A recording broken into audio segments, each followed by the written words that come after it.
What's up, everybody? How is everybody doing? Hey, how was your Easter? How was your Passover? How was your Resurrection Sunday? Yeah, we had that discussion last week. We went deep. We went real deep. Dr. Kathy can take you to deep places. I can't blame her. We had a great show. We've been having a lot of good topics. We just Women's History Month. We had a lot of great women on the show.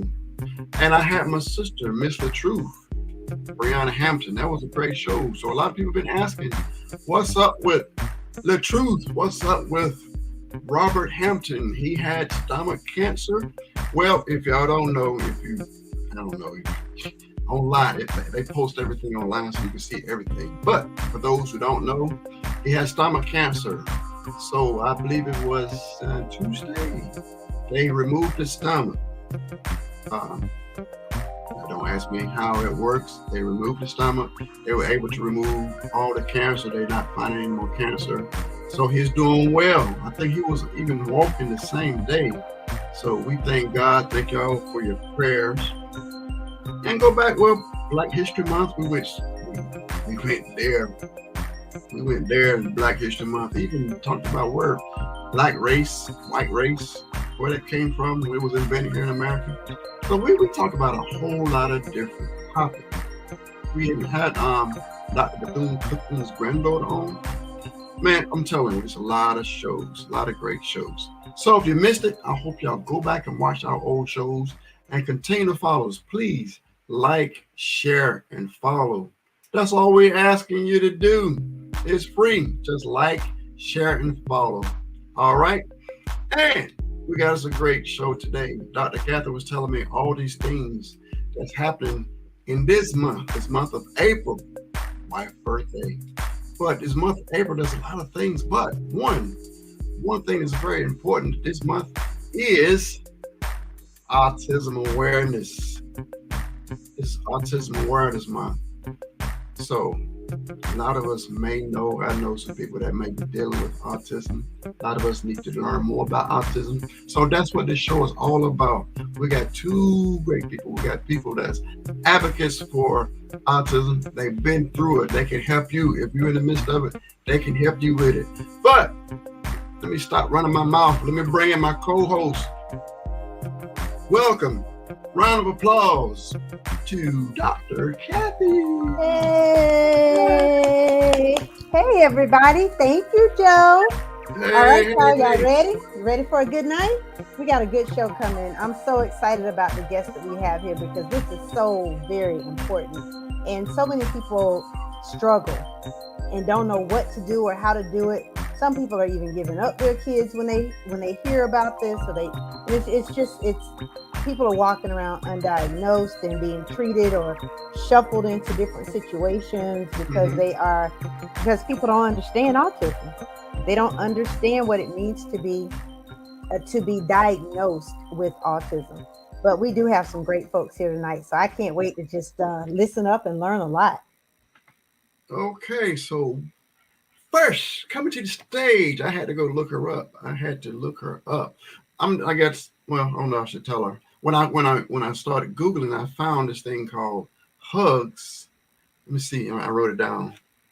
Hugs for Bereaved Parents of Madison. That wasn't it. Then I found One More Hug for Madison. That's a book that was written by a church. That's not it. It's Hugs for Madison. Yeah. Welcome from the mind of Little Joe. Let's welcome Kim Copeland. How in the world are you? Hey, Kim. You're muted, Kim. Okay, there we go. Hey, Kim. Just don't know what you're going to hear from Madison, so I had to put it on mute. You know what? I'm here for it. I encourage it. I'm here for it. It is so good to see you. I'm so happy. If I had to talk about a champion, a woman of strength and courage and just fight and determination, and someone who took the bull by the horns and said, you know what? Not me and my child. Not my baby. We're going to do this thing. If I had to pick one person out of a crowd it would have to be this lady here. It would have to be Kim Copeland.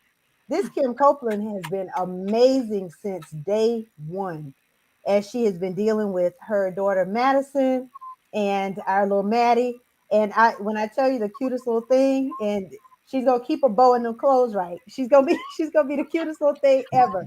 And I just appreciate it because I do know, I remember, I remember the day. I remember coming to the hospital the day she was born. Right, I think it was the day she was born. You were Coming right to the there. hospital the day that she was born, and then being around, just kind of watching her grow over the years. And I know some of the negative things that were said, Kim, and what's not going to happen, and what you're going to do, or what you're not going to be able to do. And when I tell you, Joe, this woman rose to the occasion like a Amen. champion. When I don't even know, I can't, I'm about to cry because I watched You Kim. don't, you don't have to get Kim, me when I started met now.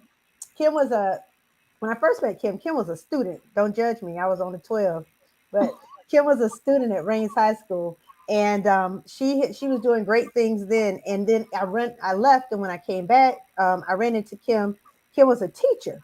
She was a teacher, a teacher, and I was like, yeah, that girl, there's something in her. There's something special. So before she knew it, I think was your first move to department head and then to assistant principal or something. Yes. Yeah, I moved her up in leadership as quickly as I could because she had that fire. And when I tell you now, I understand why all of that had to happen, because it really forced her to come out of. She was a strong teacher, one of the strongest out there. Yeah, definitely. And she had that forced her to have to come out of the background and start interacting in different ways and advocating. And guess what? Now she has to do. She's doing that. So I just see this all as that whole path as preparation for where you are today. So again, Kim Copeland is one. If you don't know her, you need to find her. You can find her on social media, but we'll talk about that a little bit later. So, Joe, I'm going to shut up because I can go Okay. on and on about Kim for forever. All right. So that's our first guest. So this we got two guests. They're dealing with autism in two different levels. So bringing to the stage, well, bringing to the show, the author of Rainbow Over My House. This is Sheila, Clayton, Christie. Welcome to the show. So we're going to listen to Kimberly's story, and then we're going to talk to Miss Sheila. Hello, welcome to the show. Hello. How in the world are you? Hello, how Good you doing? evening, everybody. Good evening. I'm Good doing evening. wonderful. So good to Oh, see you. You all too. right. I can't wait to This, hear from you later. Do you two know each other? I have met, I- yes, yes, I met you at church. All that's right, right. there you go. Yes, There you all go. right. yes. Okay, let's get back to Kimberly. Let us go ahead. Can you give us your story? Oh yes. Like Dr. Barnes said, it's she's been there from the very beginning.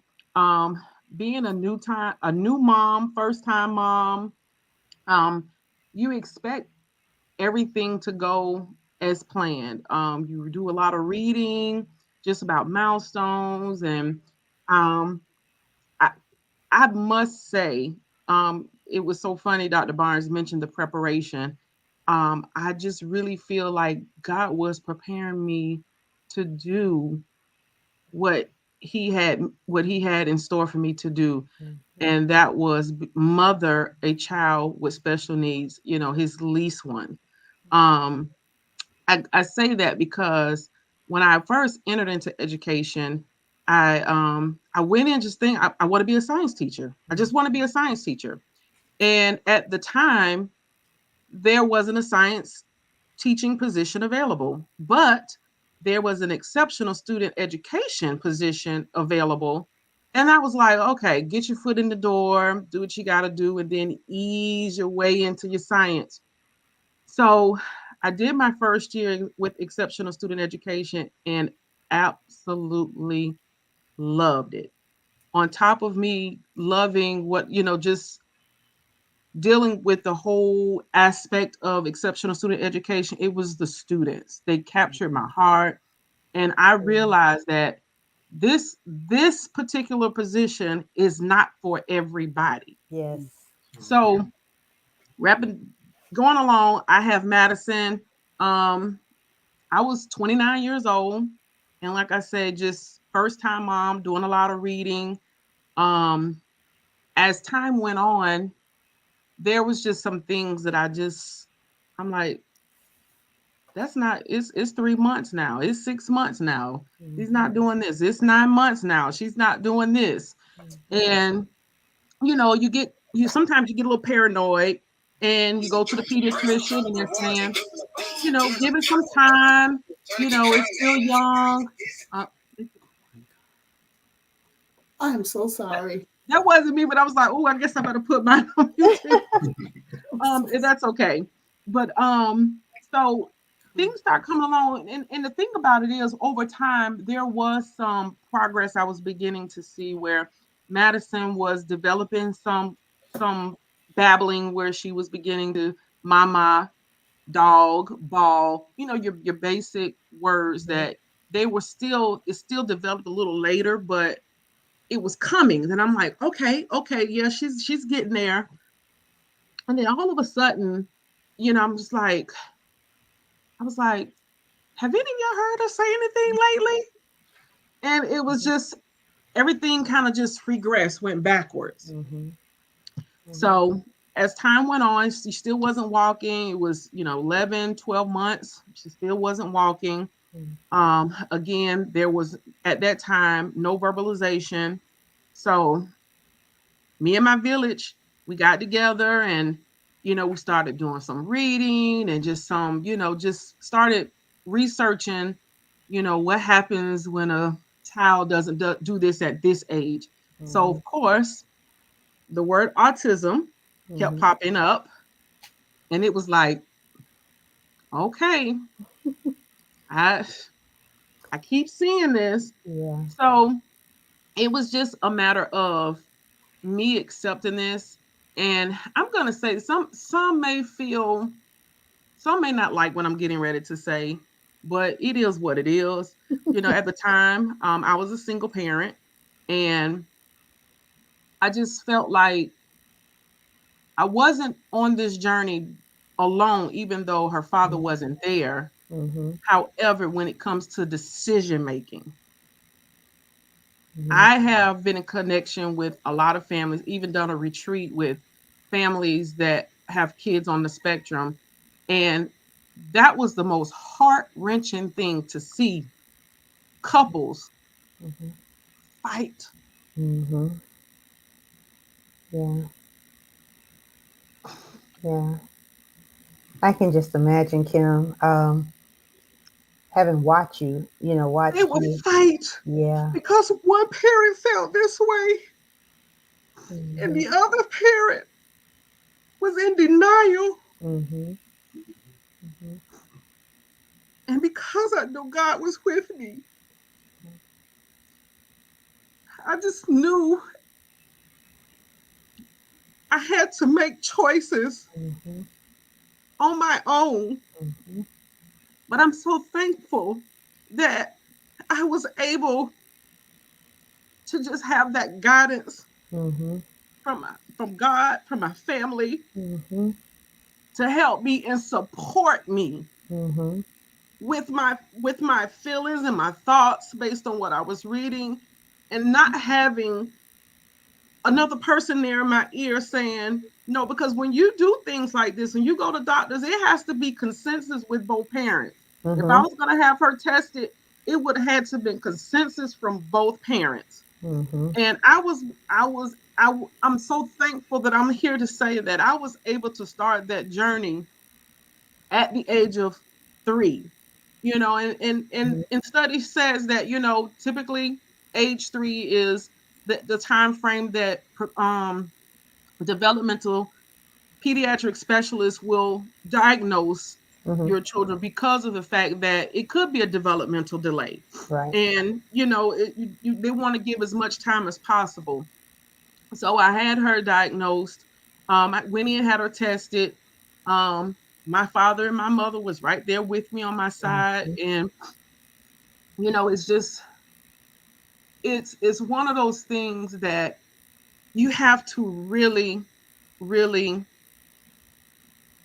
you just got to be prayed up, because, when you're watching your child and there's nothing you can say, nothing you can do to try to help them when the doctor is asking them to do this, to do that. And it's just like, you're just like, come on, Maddie, you know, touch Yeah. that one. You're just sitting there like, but I knew that that's what was needed for me to get answers. Got it. And I'll never forget, it was Valentine's Day. And we went in and we was getting the results because he did the test. We came in to get the results some weeks later. And when he said out of his mouth that she has been diagnosed with autism spectrum disorder, I just broke down. Mm-hmm. And the doctor said, "Why are you crying?" Mm-hmm. And I was like, "I know you probably typically get parents that cry, they're upset." I said, "But these are happy tears. Mm-hmm. These are joyous tears." Mm-hmm. And I remember that day, and I said, "I have the answers I need Yeah. to make sure that I fight Yes. Amen. and Mm-hmm. give my daughter everything that she needs." Yes. Yes. And to Yes. this day, I have no regrets. Mm-mm. Every day is not peaches and cream. Every day is not, happy go lucky. But I can say that most days, good days have outweighed the rough and Mm-hmm. challenging days. And I don't even want to call them bad. They're not bad days. Mm-hmm. There's just some days that are just very challenging. But through the years, I can say, because I had answers, because I had documented, paperwork saying she's officially diagnosed.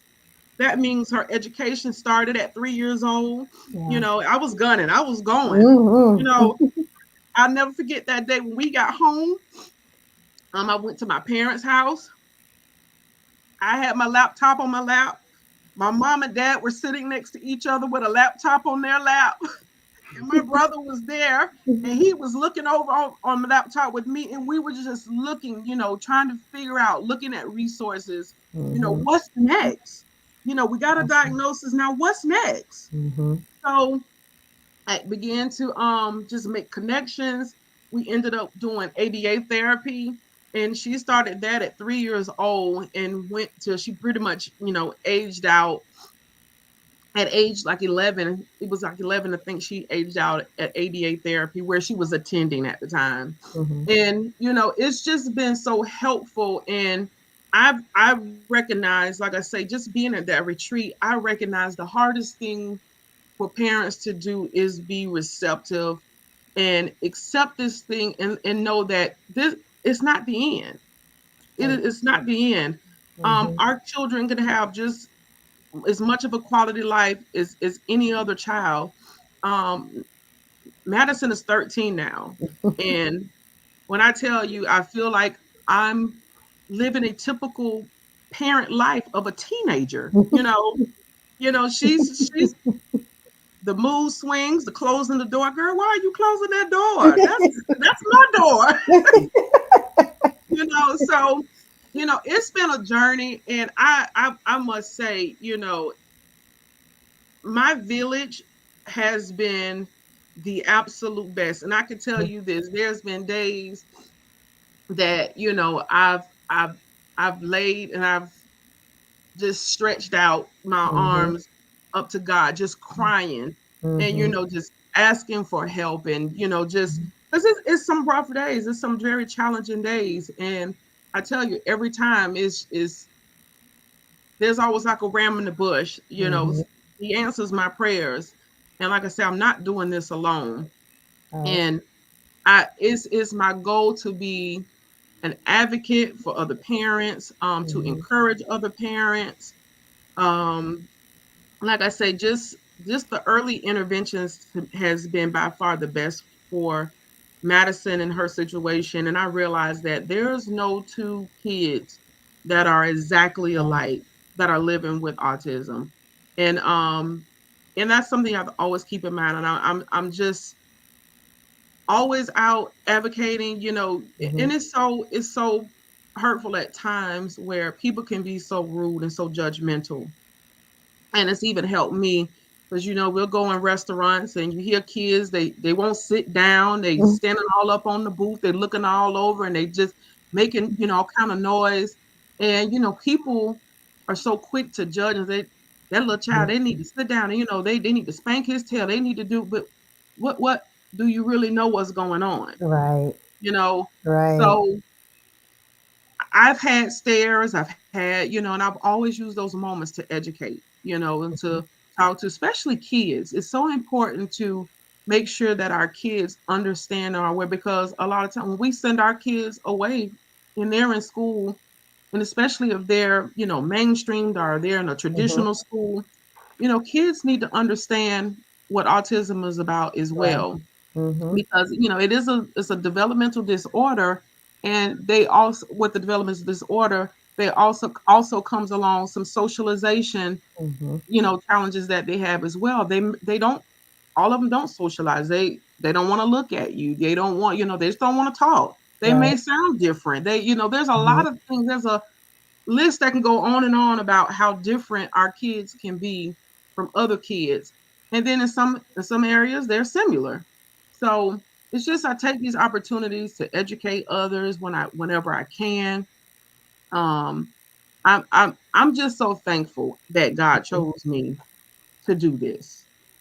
And I'm here for any other parent that, when it comes to resources, because Dr. Barnes can tell you, I I don't even know why I have my name on my Facebook page. It really should be Madison's, because I think everybody follows her. That's right. But I use that platform to be an inspiration and to let others know, because it may not be your child that's on the spectrum, it may be your niece, it may be your godson, it may Mm-hmm. be your nephew, Mm-hmm. it could be any, could be your neighbor. And it's just a way for me to let the world know that despite what a diagnosis says, Right. they still can. And when it comes to mine, she can and she will. Yes, she Hey, will. That's my Will. favorite. My favorite, I think, Kim, is when she does not want to take a picture, Yes. You're and you gonna take want, it anyway. yeah, you like, you're gonna take this picture anyway. Yeah, Like, so like, leave me it, alone. and it's just so you have to stick to your guns. And my thing is, I'll say that our kids can be very manipulative, and they can manipulate any situation there is. And I have to remind her, "Oh, I'm in control. I'm the parent. I'm the parent, and this is what we're going to do, or this is what we're not going to do." Because there's some times where, I've had to, there was this period, she goes through these little phases, and we would go out to River City Marketplace, and she would just bawl, just cry, and just, Really? and the typical parent like, okay, they don't want to go, so let's go back home. No, I I have to go to the store to get XYZ. We going. And we're gonna get through this. Mm-hmm. We're gonna get through this meltdown. And sometimes it was where she cried all the way through the store. Mm-hmm. We Mm-hmm. go through the store, and I said, "Oh, she's having a meltdown today." People looking. Of I said, course. "I know she's having a meltdown today." Anyone with autism? Yeah, that's just my Yeah. way. And it got to the point to where it was just like she realized, I'm not getting ready to win this battle. It at I'm all. more tired crying, so I might as well just get it together, and no problems now. Right. So there's oh, I can go on and on and on. I'm gonna let Sheila have the floor. But if you have but any questions, okay, I got a couple. I'm just gonna ask you one before we go to her. I saw the video for 13th birthday and she let the balloon fly away. That was funny. But the question, so how do you address? Well, I know you said about the age of 3. So what kind of suggestions do you have for parents that's, you again, like maybe a parent or grandparent? One of the parents might say, I think we need to get the child checked out, and you might have another parent that says no, the child is fine. What would you say to those? Is it a time limit, or is it a better time sooner, or is it okay to wait later? Any kind of like a timeline that you suggest for parents to get your child checked out if you got some questions? There is no timeline, but like I said before, the earlier the better. And the reason why I say the earlier the better, because of the resources that I was able to receive with Madison. I went through the CARD Center, which is Center for Autism and Related Disabilities. I'm gonna say that again because I was stumbling. Center for Autism and Related Disabilities is UF, University of Florida, and because of her receiving her diagnosis at 3 years old, I was able to go through oh gosh, brain freeze. Um, oh my goodness.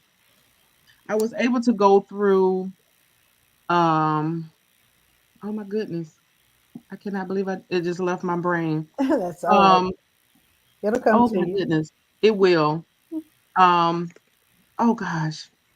But you mentioned ADA therapy. That's applied behavior analysis. Mhm. And that's a whole nother entity. That's more or less like therapy in regards to the behaviors that they do have. And again, it's individualized because some kids will have different types of behavior, and when they bring them in, they do all sorts of screenings, and they develop a behavioral plan specifically for that child. So if you have 10 kids at the center, all of their plans may look different. They may have some similarities here and there, but it's going to be different because it's individualized for that particular student. But um, having her diagnosed at 3, I was able to get her through a program. And at 3, they were able to set her up for public education at 3 years old for her Mm. to start pre-K. Mm. Okay. And they already, when she entered into the public school system, she went with an IEP already done, developed. There was nothing that I had to go Mhm. to the school and wait for an MRT Yeah, I was meeting gonna and say. write a letter saying, hey, I think my child needs to be tested for exceptional student education. And it was already done. Awesome. So the earlier, like I say, it's never too late. And like you say, they're gonna be some parents that are not gonna come to consensus. And if it's not until the child maybe is 6 years old, hey, go get them screened, have them Mhm. diagnosed because it's better late than never. Right. And I think sometimes just exposing and being informed about what's out there, it some parents get on board, but they get on board a little late and they realize, gosh, we should have done this much sooner. Yeah. you know and that's why I try to tell people, don't let the guilt sit in. Don't feel guilty, because while you're sitting around having a pity party, you're missing out on opportunities and chances for your child to be able to receive this services and that service. Mhm. So sooner is always better, because there are so many resources out there for our students, and as time goes on, there's even more and more resources out there. So I would definitely recommend, as soon as you realize that that child is not following their milestones, that's a red flag. That's a red flag. All right. We're gonna come back around. We're gonna ask some questions at the end, but that's Yeah, I Miss had to Sheila. just I type know mine so I didn't forget. I'm old. Miss I guess Sheila. I should have had my notes too. I guess my brain ain't what it used to be. You're fine. So here's I guess another spectrum, another area. Sheila is got a teenager. He's an adult now, right? Yes, So he's let's 22. 22. So let's go ahead. Let's get started with your story. Well, my story starts back to when Daniel was 2 years old. He had his MRI, not MRI, measles, mumps, and rubella shot Mhm. very close together. And he had a, what do you call it, side effect reaction from it.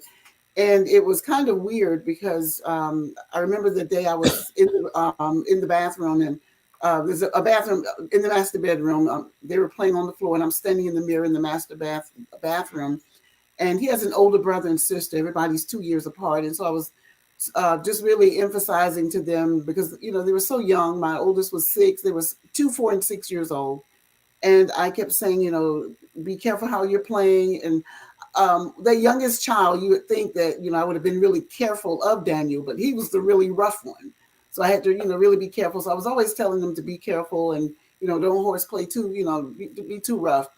Mhm. And so as the other two, I told myself, okay, I'm done, let's go. And so as the other two ran out of the room like they would normally do, Daniel, he just decided to just lie there in the middle of the floor. And so I thought, okay, maybe he just wants me to come and, tickle him, and then he'll get up and run. And so usually if I put my hands over him to tickle him, he'll take off. But he still just decided to just lie in the middle of the floor.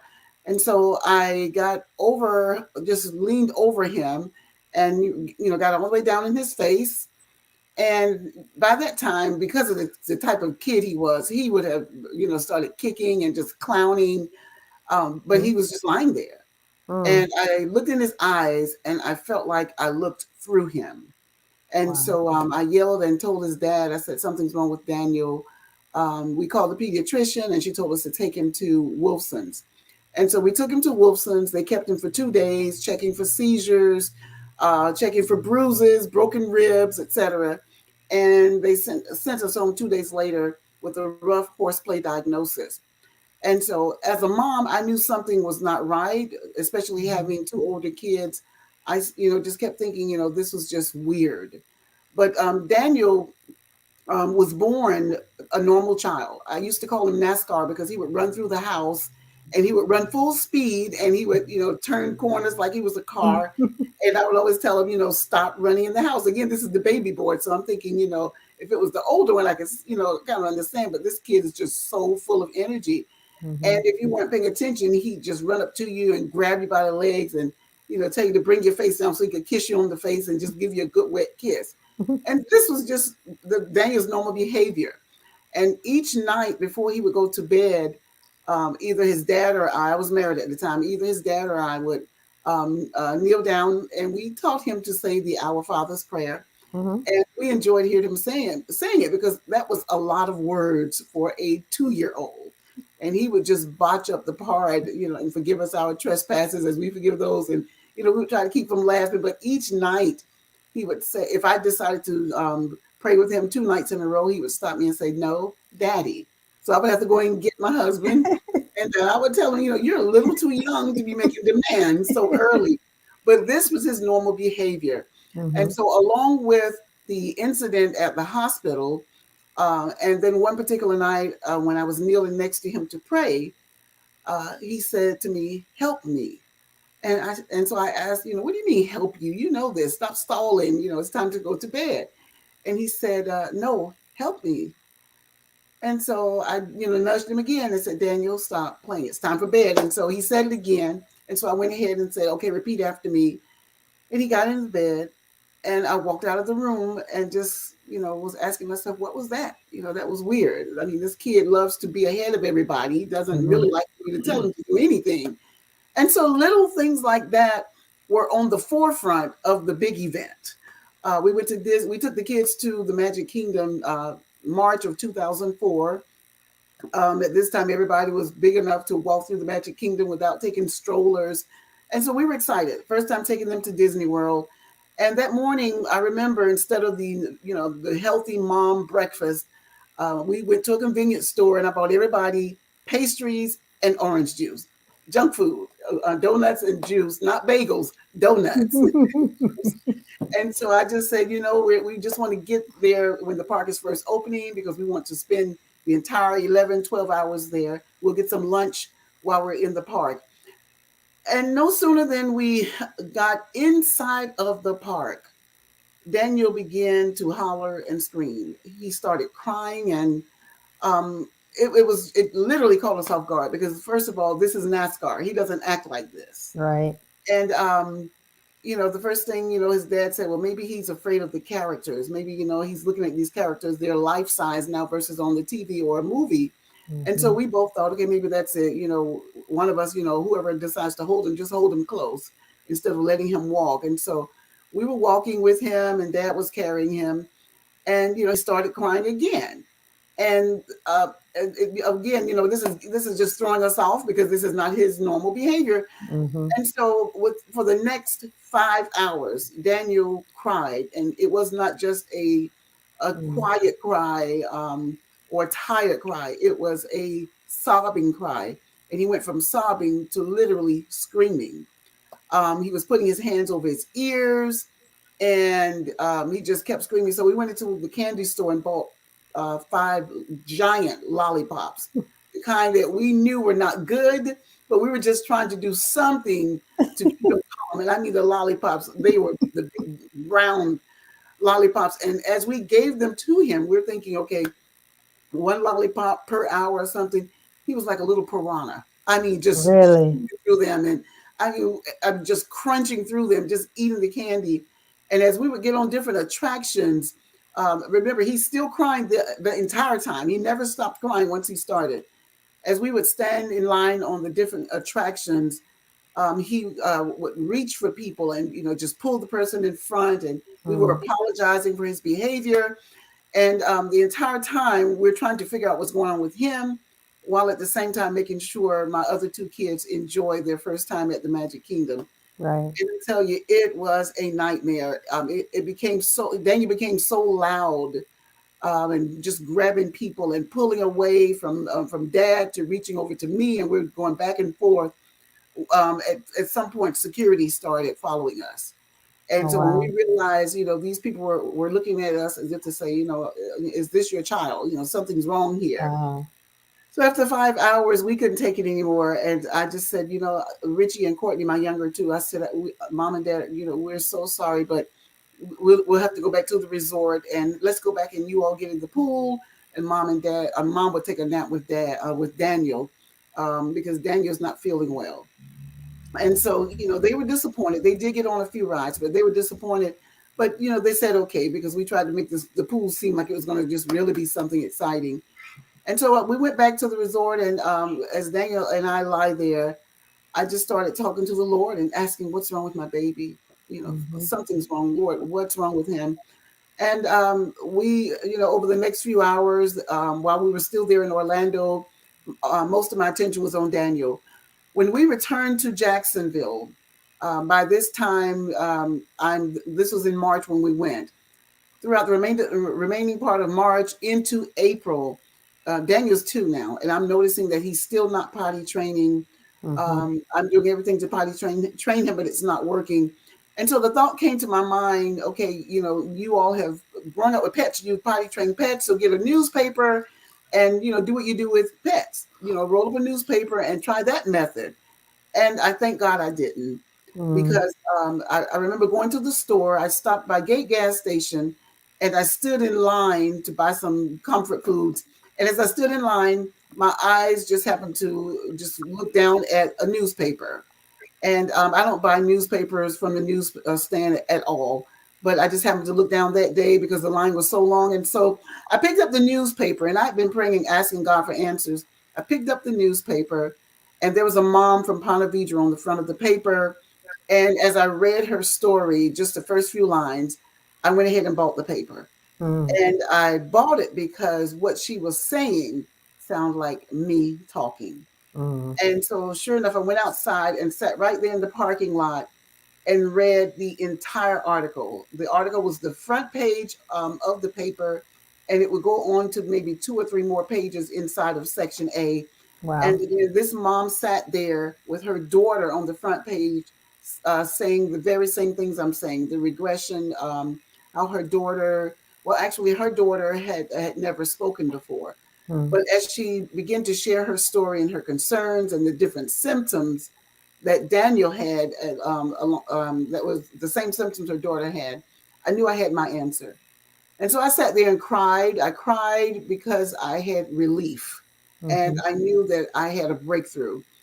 He still had not been formally diagnosed, but everybody I needed to talk to was in that newspaper. And so I called the publisher at the Florida Times Union and just told him thank you for publishing that particular article. And so he told me, he said, yes, he said, I have personally met Bruce Anderson. And he said, he's the attorney. He's the one who really pushed Leslie to put the article in there. And so he said, start there, call Bruce Anderson. And so I called Bruce Anderson, introduced myself, and he's an attorney.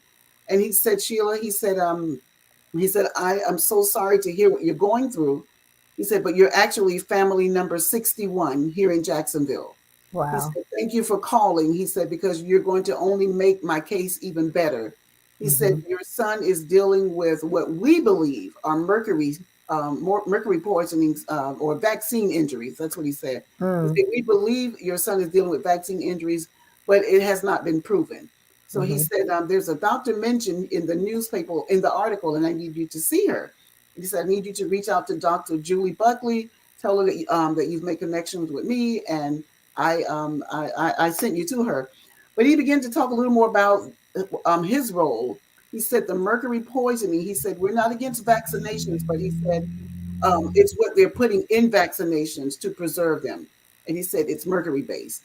And mercury based and our babies are not good. That's not a good combination. And so he said, your family number 61. And he said that number 61 here in Jacksonville. Wow. And he said, I'm the attorney for all of the families. He said, I have a big case ahead of me. And he said, I need your prayers. He said, I'm going to Washington, D.C. vaccine court. And he said, I'm fighting for you. So he said, you take care of Daniel and I'll take care of the courts. He said, don't even worry about it. He said, we need any more information and we will. He said, in the meantime, he said, just take care of Daniel. So on May 19th, well, I went ahead and called Dr. Buckley and I made the appointment for May 19th, 2004. It was the hardest thing I'd ever done as a mom because I was so desperate for answers. I'd been praying and just asking the Lord, give me a name. If you give me a name, I love what Kim said earlier. If you give me a name, I'll know how to fight. I'll know what I'm fighting because right now I feel like I'm being blindsided. You know, I don't know what this is. And so it was the hardest day for me because May 19, 2004, my little girl was graduating from kindergarten. But I was so distraught over what was happening with Daniel. I felt like I was overwhelmed and I had to get medical help for Daniel. So I told my husband and my mom to go to Courtney's graduation, take plenty of pictures, videotape it. And I just explained to Courtney, you know, Daniel's not feeling well. Mom has to get some answers because she does not know what's going on. And, you know, Courtney, she's my only daughter. She's my only little girl. And she's so tough. And she said, Mom, that's fine. Even as a little girl, she was like, yeah, just go right ahead and take care of Daniel. And I'll be all right. You know, and until this day, she's still like that. But I took Daniel to Dr. Buckley's office, May 19, 2004. I walked into Pediatric Partners of Ponte Vedra. And when I walked in, she spoke to us, but she just told me, give her a few minutes. And a few minutes were more like 30 minutes to an hour because the only thing she did for the next 30 minutes to an hour was talk to Daniel, observe Daniel, try to catch Daniel, try to hold his face. By this time, he wouldn't make eye contact. She literally had to hold his face and he would turn away. He would scream. He flapped. By that time, he was doing things I'd never seen him do before. He was barking. He no longer had a voice. He no longer had speech. He was now barking. He screamed. He whined. He flapped. He constantly covered his ears and just made these jerking sounds constantly. And I sat there. And I sat there crying. And, you know, she just kept telling me, you know, just give me a few more minutes. And so she walked over and put a box on my lap. And so she said, Sheila, and she sat down and she said, Sheila, she said, Daniel has autism. And so I told her, I said, I have no idea what it is. I said, but all I want to know is how do we get rid of it? I said, whatever we need to do, I'm all in. And so she said, medical science says there is no cure. But she said, I have a daughter with autism also. And she said, I am an autism specialist. I'm not just a pediatrician. I'm an autism specialist. And she said, we have many interventions going on here in this office alone with a couple of other doctors that are working together in a network. And she said, we're working hard to pull our babies through the window. And she said, I know you're broken. I know this was not what you're expecting. She said, but I'm telling you right now, here's what I need you to focus on. She said, I'm speaking over Daniel that Daniel will graduate from high school, graduate from college, get married, and give you grandbabies. And I just sat there and I'm just crying. And I'm thinking to myself, okay, I should be saying this to her, you know. I'm thinking I'm the spirit filled believer. And I should be saying this to her, but I will later find out how much she really loved the Lord herself. Mm-hmm. But I heard her and I held on to her words. And she began to treat Daniel immediately. Daniel, at that time, the Lord had blessed us to get him into Tynes Elementary in Clay County. I live in Argyle, but I live on the Duval side. And when I found out where the goods, where what I did my homework as far as schools. Kim, I love your I love your story. I have never met another parent in the 15, 20 years that I've been doing this with such like yourself, and I just absolutely love it. But I began to look for schools for Daniel because I knew that we were going to need early intervention. And Clay County told me no. And I don't know, no is not an answer for me when it comes to my children, and especially knowing what Daniel was going through. But I went through Duval County checking out schools, and they sent me to Pinedale Elementary. And I went there and checked out Pinedale. And I was so heartbroken when I got there and sat down and talked to the principal who had just come in, and I shared with him what Daniel was going through. And this principal had just moved from Chicago to Jacksonville. And while I'm talking to him, he literally decided to just recline, just lie on the bench next to me and just tell me how disappointed he was because he thought he was coming to an A school. And, you know, it was just unbelievable. And so he walked me through the school, and I did not feel a peace about Daniel being there. So I went to a few other schools, and finally I said, okay, Lord, I believe you're leading me to Clay County. So we went to Clay County. They told me no. I wouldn't take no for an answer. And so we ended up putting him in Lighthouse Learning Center. And that's on Wells, Kingsley Avenue. Mm-hmm. And so at Lighthouse, they told me, you know, Daniel has autism. He has an IEP. He has the autism diagnosis. And so we're going to put him in the room with other autistic kids. And so, you know, the push is in me to push him. And so I said, well, he doesn't have any, he's not having meltdowns. He's not having any behavior issues. So will you please consider putting him in the room with regular kids, with the regular K4 program? And I said, if you put him in there and it doesn't work, then I will, you know, I'll have no problem with you removing him. But I said, you know, he's the only thing he doesn't do, he's just not talking. And, you know, he has the flaps and the quirks, but for the most part, he's, you know, behaving well. And so they put him in the class and he did well. At the end of that class, and I'm kind of jumping all over the place with this, at the end of his K4, they came to me and said, we've been trying to figure out the entire school year who keeps unlocking our computer cabinet and signing on. And they said, this doesn't make sense to us. And we've been blaming each other. We have 4 teachers in here, and we're blaming one another and saying it had to be one of you because these kids in here, these are babies. And so one day they actually caught Daniel opening up the cabinet and signing onto the computer. And so they asked me, where in the world would you get these kind of skills? And so I just told them, I said, well, they're definitely not from me.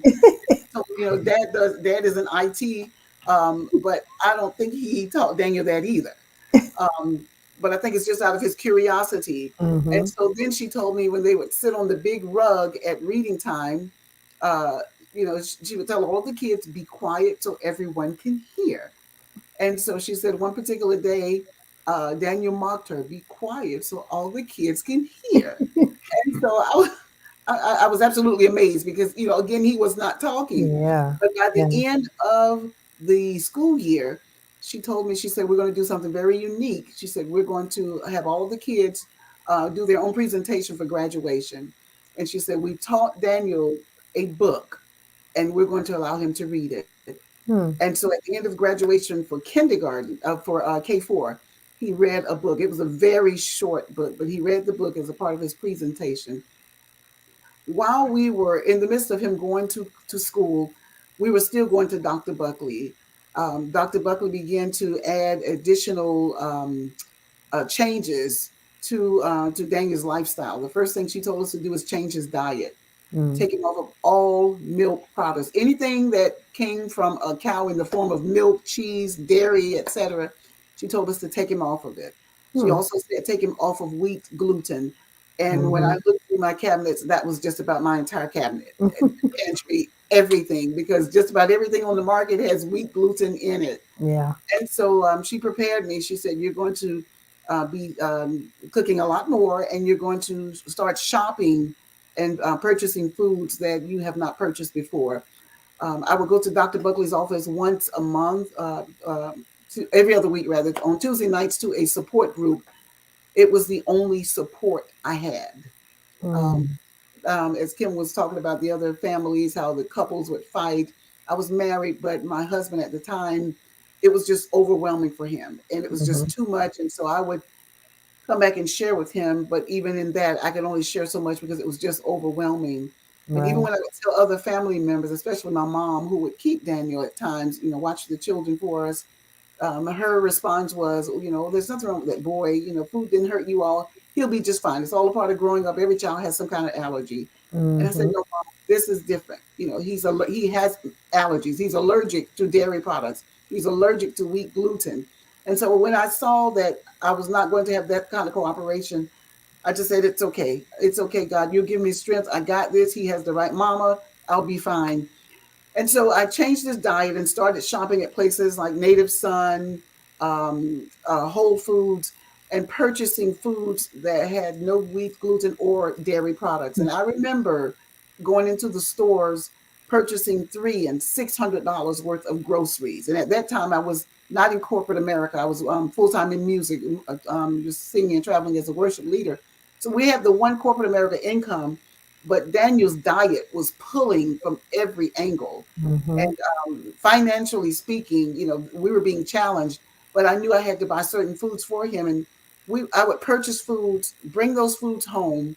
And for example, a pack of sausages was $6. There were 6 sausages in that one package.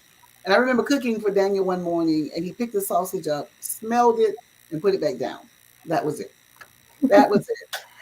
And so eventually, I started tasting his foods, and I agreed with him on some of the foods that I couldn't eat either. But I knew I had to learn. There had to be a better way. And so by going to Dr. Buckley's groups, support groups, I was taught, her mother who's passed on taught us how to read labels and to look for certain ingredients that were in foods that would trigger some of the outbursts or trigger some of the irritation that I would see in Daniel. And so I learned to read labels, and those labels allowed me to stop or it completely helped me to just change the whole shopping for me. I didn't have to go to Native Sun anymore. I was able to go to Publix, to the Greenwise section. I was able to go to Walmart or Target, anywhere I wanted to shop besides just going to a specialty store and spending hundreds of dollars. Also, it changed my household diet. I was a vegetarian, so we've always been into health. All of my kids are athletes. I grew up in sports with my brothers as well and my sisters. So we've always been health conscious. But Daniel took everything to a whole nother level. I had to change everything. I got rid of white rice and substituted it with brown rice. And at the time when I changed his diet, I was cooking food for Daniel, food for the family. And you can imagine how overwhelming that was. Yes. And so I got to the point and said, no, I'm just going to have to find a way to season it, because Dad's family is from Jamaica and Barbados. So they wanted, they like that seasoning, that Caribbean seasoning. And so I said, okay, I'm going to have to, go to the market or somewhere and find seasoning. And so the Lord just gave me wisdom of how to bring things together. And we ended up with one household diet for everybody. And not really a diet, but just the way we eat. And to this day, we still do. When Daniel, as he continued dealing with autism symptoms, I noticed that he was no longer eating healthy anymore. He went from eating full meals to eating just 5 items, not 5 meals, five items. And they were all starches: corn, French fries, grits, bread, and there was one other, but that was all he would eat, and he would not drink water. I would have to pour something colorful in his water to get him to drink it. And I just watched him getting thinner and thinner, and I would take him to the doctor, and she would, and just encourage me to try to, do this, do that, camouflage his foods, put something, make pancakes and slice up some zucchini and, camouflage it and give him as much syrup as he wanted, as long as it was 100% maple syrup. Everything had to be 100%. It was quite a chore. But I'm telling you, and I say this, but I know that I didn't do this in my own strength. As Daniel continued at Tynes Elementary, he started with hyperbaric therapy, where he would get into this large tank, and we would zip it up, and I would get in there with him or one of his siblings, and for an hour he would just sit in the tank and watch movies. I would take a nap. He would sit in there and watch movies and crunch on something like pretzels to keep his ears from popping, and he would just inhale the oxygen. And so, I asked Dr. Buckley, what is the purpose of that? And she said the oxygen helps to open up parts of the brain that the autism has caused, or that the mercury, rather, has caused to block. Speaking of mercury, Daniel had several blood tests, and it hurt so much to see him with so many needles going into his little body. But he had several blood tests, and sure enough, he came back with very high levels of mercury. So his diagnosis is vaccine injuries. But of course, the overall diagnosis was autism. And so they had to do a lot of interventions to get rid of the mercury in his body. The mild hyperbarics helped, as well as lots of supplements. We did a lot of holistic supplements, as well as B12 injections. That didn't last too long because Daniel didn't like being, stuck. But we were doing B12 injections or B12 nasal squirts. That didn't work either. And I just said, Lord, you're going to have to give him his speech back. But the entire time Daniel was going through different therapies, I remember one of the very first things I did after I left the doctor's office and came home, I went in my room and I stood in the middle of the floor and I said, you know what? I said, this is too much. I said, I've been in church my entire life. I said, my background. I've a pastor's daughter. Parents got saved 2 months before I was born. I'm like, okay, Lord, here's my point. I've been in this my entire life. I've heard my entire life that you are the healer. You're the savior. You're God. And I'm just pouring out my heart because at this time I'm so broken and frustrated. And I told the Lord, I said, here is where I decide on where I'm going to go with how I feel about you in the midst of all of this. I'm not blaming you for this, but this is so overwhelming. And I need you to know how I think towards how I'm thinking about you with all of this. Am I going to ask you for help? Am I going to just go on? And I did all of this. I wish I'd said this early on, but I said all of this to the Lord in the very beginning. And I said, here is how I'm going to think about you on my best day and on my worst day. I said, here's what I'm going to say. And don't ever forget it, no matter how I respond. I still believe you're God. I know you are the healer. I trust you that although I don't understand this, Daniel's going to come out of all of this. You're going to completely deliver him.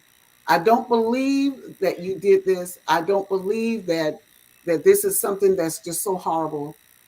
I know that you are God, you're the healer, and you've given him the right mom, and I just trust you through it. So if you see me crying, I'm crying in faith. I just need some release. My tears are released. If you see me just, lost for words, I'm okay. But I'm not doubting you, and I'm not doubting your ability to heal. I'm just going to just really be all in and just believe you to heal Daniel. Fast forward, Daniel was in second grade at Tynes Elementary. There was a time I used to couldn't go to the park without pushing Daniel, and he wouldn't let me push other kids. He'd cry if I went to put other kids.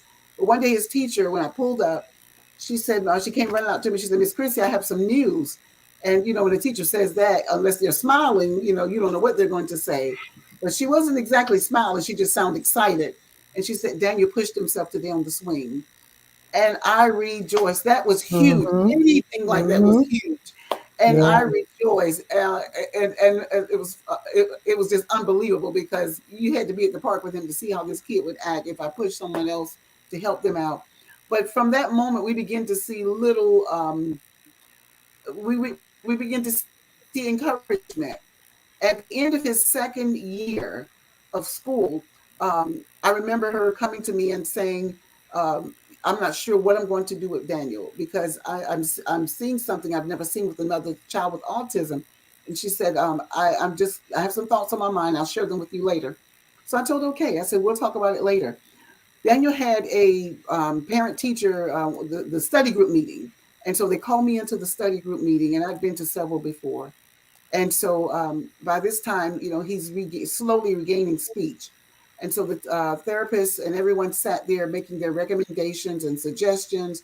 And so the speech and language therapist said, I have 3 hours a week allotted for Daniel. I'm going to use 2.5 hours to teach him to sign, and we'll use the other 30 to teach him to build his oral skills. And so when she, as she was speaking, I said, okay, just relax. Yes, you'll have your turn to speak. Just relax. And so when they finally asked me how did I feel about it, if I had any comments at the end of the entire meeting, I thanked everybody for being a part of the team, for helping, partnering with me.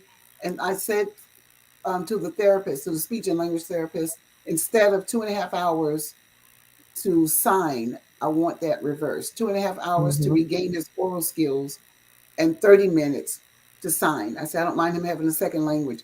And so she said to me, you don't understand. She said, I've seen a lot of children. I understand that you want Daniel to talk again, but she said, I know that I'm doing what's best because I've done this for years. And I told her, I said, I understand, but with all due respect, I know you've worked with other kids, but you've never worked with Daniel Isaiah Christie. And this is the only thing I'm giving you permission to do. So when I left the meeting, I walked down the hall with this teacher, and she said, Miss Christie, no parent has ever done that before. She said, I was scared. I told her, I said, there was no reason to be scared. I said, I wasn't going to be mean. I was just being firm. And the Lord used that moment between her helping Daniel and working with him. Daniel began to regain speech. I remember one day I was at home and Holy Spirit just gave me an idea.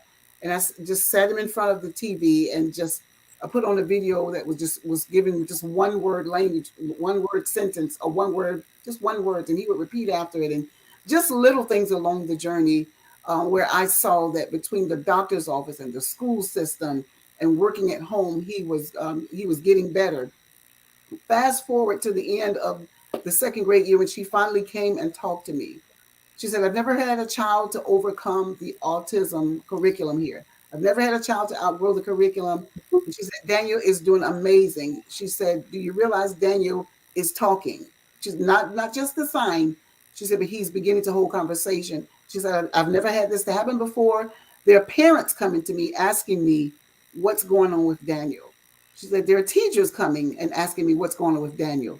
And so she asked me if I would come in and do a little seminar with just the staff and teach them what I'm doing as far as the food, because by that time he was taking lunches to school. I was not allowing him to eat from the cafeteria because he was on a special diet. I went and did a full seminar for the entire special needs staff or special education staff at Tynes Elementary. Parents began to stop me in the parking lot. I would write little notes, informational notes, the doctor's office number, anything I could give them to help out, I would do that. At the end of his second year, she told me, she said, I don't know what to do. She said, I believe he'll do fine in third grade. She said, I really believe he'll do well mainstream, but I'm scared because I've never done this before. I've never seen it before. So I'm going to hold him back. And I thought, you're kidding me, right? And so I said, no, you're not going to hold him back. I said, I know exactly what to do. And so I took him out of public school and put him into Christian private school with my other two kids. And that was the beginning of a whole nother level of what God began to do. I followed Daniel. I put my music career on hold and I followed Daniel into the classroom. I started as a paraprofessional just to keep an eye on him. And while there at the school, as parents begin to find out Daniel's story, the same thing happened. Parents begin to come to me. I had an occupational therapist say, you need to write a book. And I told her I would never write a book. I don't write books. I write music. And so she said, no, you need to write a book. And while I was talking to her, I heard Holy Spirit say it's time to write your book. And I said, what book, Lord? And I'm sitting there holding a conversation with her and the Lord. And you understand spiritual things, you can imagine what that looked like. But I wrote the book, and the book is titled Rainbow Over My House, and it has Daniel's entire story in it.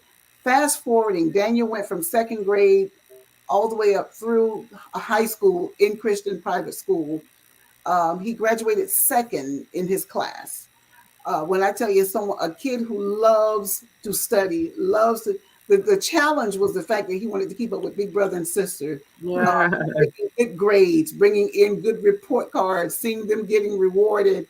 But at the same time, it was not easy because I had to work with him, just like I worked with the other two. But it was not easy reading with him and get the reading comprehension, just helping him to get over hurdles, but at the same time, just literally walking beside him and just letting him know that I was there to help, as well as dad, just co-parenting well together. Daniel graduated second in his high school. He finished high school and went on to Southeastern University, his first year of college, did well, came back home, and this summer he graduates from Florida State College with his AA degree.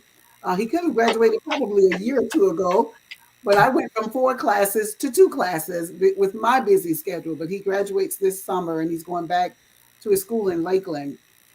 In 2009, when I started writing the book, we had to go to a doctor's visit. And when I took him to the doctor's visit, the first thing the pediatrician asked me was, "What is Daniel doing now?"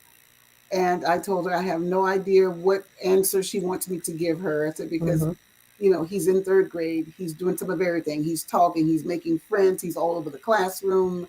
I told her I have no idea what you want me to say.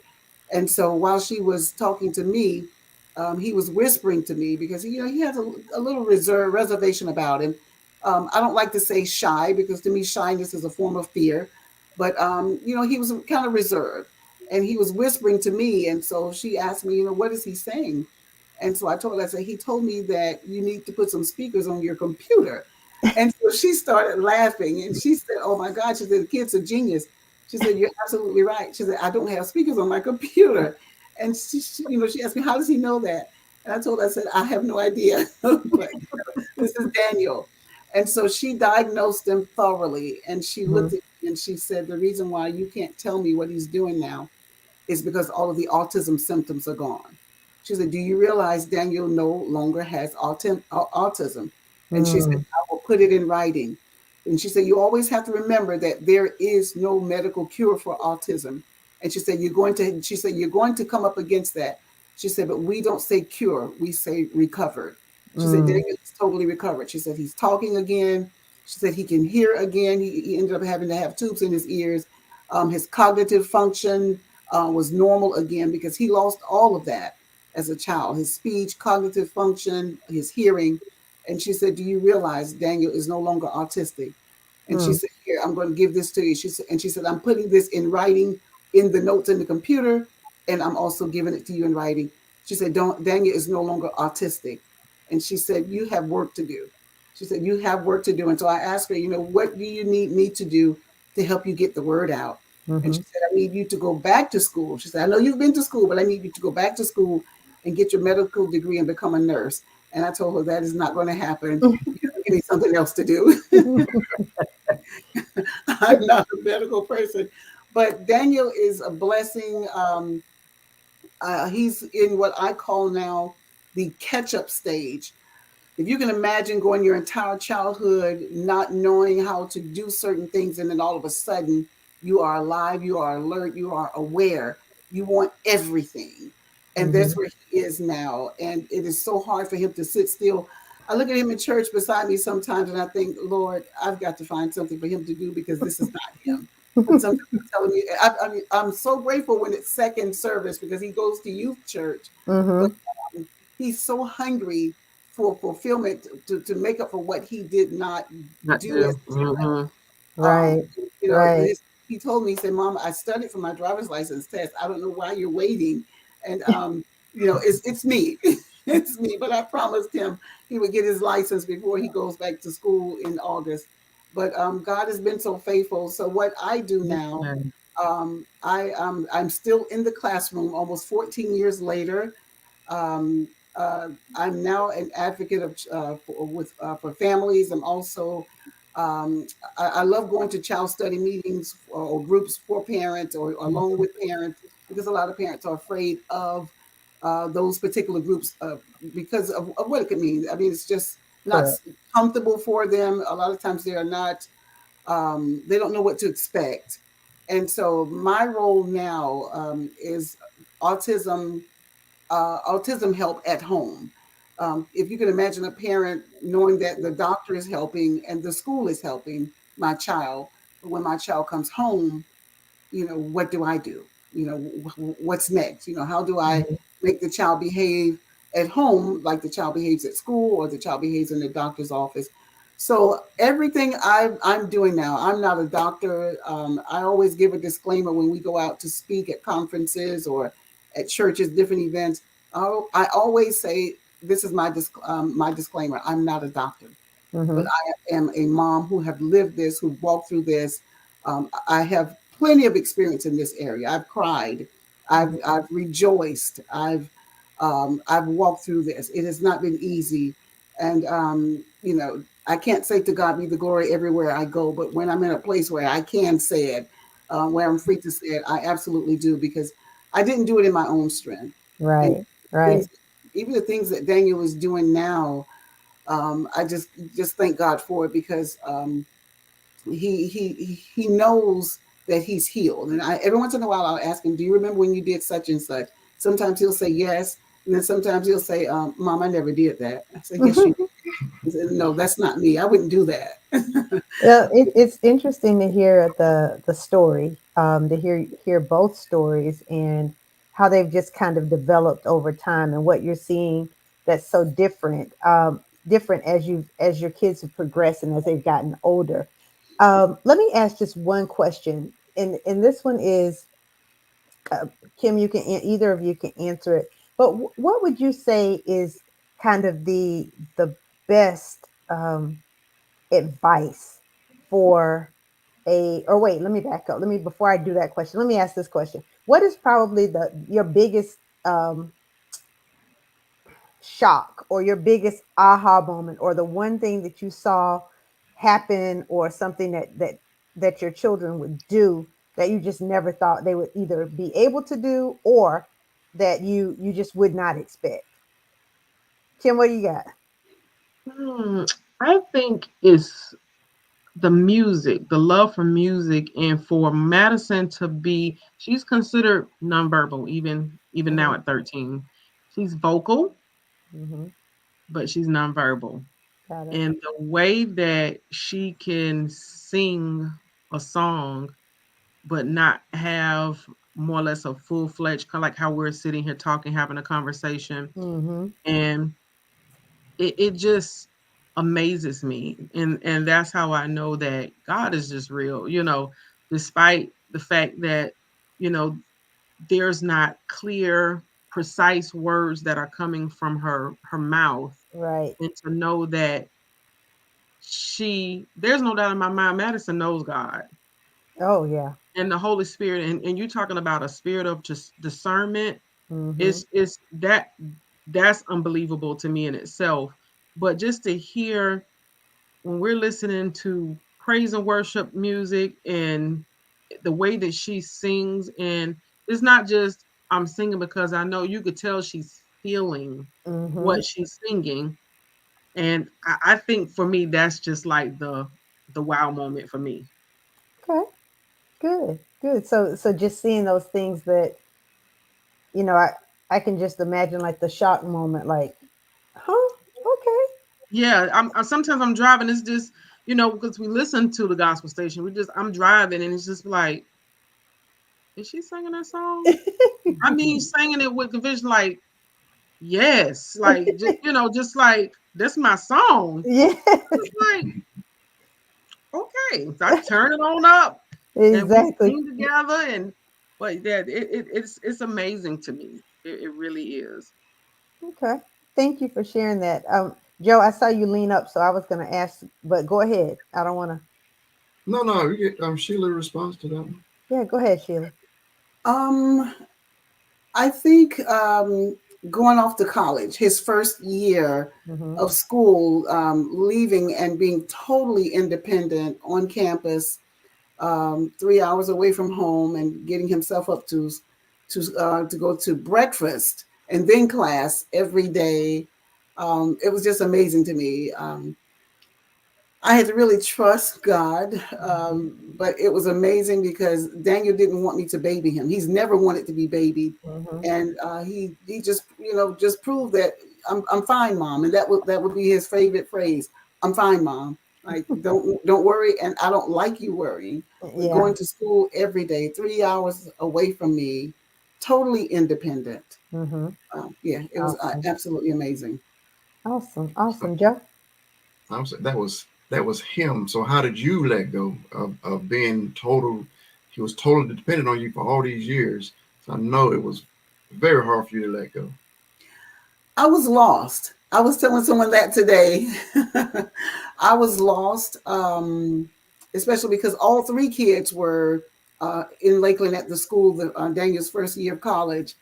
So I was an empty nester. And as an Wow. empty nester, I was truly lost. There's no dog here. It was just me. Um, but I also felt a sigh of release. The Lord had to heal me. And I'll say this quickly. I had so much tension and stress and anger from the entire trial, just going through the challenges. And I heard Kim mention, many times we would be out in stores before the Lord manifest the healing in Daniel, just the different things I went through with, people, and just the challenge of everything. I'd been under so much tension and stress for years. So after the Lord healed Daniel, the Lord had to heal me. And Mm-hmm. I could literally feel the layers coming off, Mm-hmm. and they're all gone now. But yeah, that was time for me. That 1 year was definitely, truly time for the Lord to just really heal me. Awesome. Thank you for sharing that. Um, Um, Joe, you had another question? Um, You want me like with people that's dealing with it, is other resources I heard. Kimberly, you mentioned like the retreat. Was that's things that's done on a regular basis to people that can get involved with. Yes, that and I also remember the program. It's called Early Steps. early steps? It's called Early Steps. And I tell you that program there, it's just it takes you through Mm-hmm. each step of the way. And I tell people all the time, with me being in education, a lot of people think we have all the answers. I Right. said, well, when you're in education, you don't ever imagine that it'll be your child that's Right. special needs. So there was a lot of things that I did not know and did not know that the public school system offered. Even Mm-hmm. being in the public school system, Mm-hmm. these were things that I had to learn as I became a parent of a child with special needs or a parent of a child with autism. And I say special needs because Madison has other diagnoses where she has hydrocephalus. She is recovered from epilepsy. That was a journey that Dr. Barnes went through with me as well, Mm-hmm. and these Yes. were some of the layers Oh, that as I was yes. reading about autism, like this can develop, this can develop, this Mm-hmm. can, so epilepsy is one of the things that Madison did develop over time after being diagnosed, and she suffered with it for years. And you know, Mm-hmm. that's going to the retreat then, because with her having all of these different diagnoses, I would go to the neuroscience clinic every year. And this was something that you you sit in a room and you have all of these different resources coming through. They're rotating through the office and they're coming to you. And that's how I met her doctor that actually diagnosed her with autism. He would come in and he was like, I need her in my office. And this doctor's waiting list was uh probably a year to a year and a half. And because we have favor over our life, Yes. Yes. Yes. the doctor picked up his cell phone and actually told the receptionist, I need an appointment with this particular child within this time frame. So with that being said, and that's the doctor that referred us to the retreat. And this particular off, they have this is called dreams come true, not dreams come true.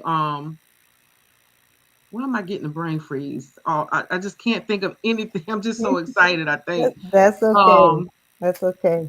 but they deal with they put on retreats for families for any type of disability that you can think of. Is they have retreats for epilepsy, they have retreats for autism, they have retreats for cerebral palsy, any Mhm, disability you could think of. But the doctor pretty much refers you to these retreats when it's time up for your particular disability. mhm, So it's so good to make connections with these families because sometimes you feel like you just all alone, mhm, you know. So the retreat was just a wonderful thing to make connections with other families. There was a question said, no, Madison was not premature. She was a um full term baby. Matter of fact, mhm. they had to go ahead and induce me. I was a day over my my my due date. So, it's just one of those things that just, and like I say, at birth, three weeks later, she was diagnosed with hydrocephalus, where she ended up getting a shunt Mhm. implanted in her head, and that's where the spinal fluid wasn't draining from her spine and from her brain. Brain, So, yeah. all of these things was always playing a part in our mind, like did this cause it, did this cause it? And it studies show that the hydrocephalus didn't cause the autism, but we do feel like the epilepsy did develop after the diagnosis of the autism. Mhm, But yeah, the retreat, the retreat. There's things out there, like I say, that are available. You just have to be that go getter. And like I say, I'm here to tell families, inform families. Hey, this is here. You just got to go get it. Um, mhm. Yeah, Kim, I know too that you've done some other projects. I know, and like with Sheila, Sheila has her book, but you've done some other things too that are that to kind of help awareness and to kind of bring more attention to the the children who are who have been diagnosed or who are considered on the spectrum. What are some of those things, and how has that helped to kind of build up your to kind of further your mission? For my advocacy, well, I would typically participate in the Walk Now for Autism Speaks. That Hmm. will be a platform that I would, even though it's Autism Speaks, that will be a platform that I use to get the word out. Hmm. We will build our Team Madison, Hmm. and we would get the word. One year I was the speaker for Walk Now for Autism, and like I say, just getting the word out that there's resources out there. Early intervention is key. I've also That's when I developed Hugs for Madison. Hmm. I was putting on, and I'm lacking. I got to get. I was told, Kim, it's time. I, I would do a motorcycle ride for That's what I during was waiting Autism on you to say. Awareness Where Month, get that motorcycle and ride out there? I need to get it back up and going. But when the pandemic hit, it kind of just put a Hmm. stop to a lot of things. But that was my way of, getting the community, especially the African American community, Hmm. getting them involved and making them aware that, we're not exempt. Right, We're not exempt. Stop right, thinking, our kids is just not wanting to listen. Stop thinking they're hard headed. Stop thinking they're bad. Stop thinking, right. our kid, they're struggling cognitively, and we don't know. You don't know. You're just thinking the word, like they'll be, like you say, they'll be okay. They're just Hmm. going through it right now. Right. No, Or he there just there's some, bad. yeah, He's and it's just like, that. Yeah, no. yeah. And it's so funny. It's like Sheila say, I'm not a doctor, but it's so funny. I can look, I'm like, that baby's on the spectrum. Yes, That yes. you can just point it, just when you've been doing Mm-hmm. it for so long, it's Mm-hmm. just, I was in an IEP meeting the other day at school, about like 2 weeks ago, and it's so funny that the parent was naming us to say, well, I said, oh, that's dystropia. I said, Yeah. And so the teacher looking at me like, okay, now Miss Coleman, that's like the second diagnosis. So you know, talking about the baby done fell out the chair and then talking about he playing, having. I said, don't touch me. I started going through the whole process. It was like, Miss Copeland, you sure you don't have some other kind of degree? And I'm like, I'm not a doctor.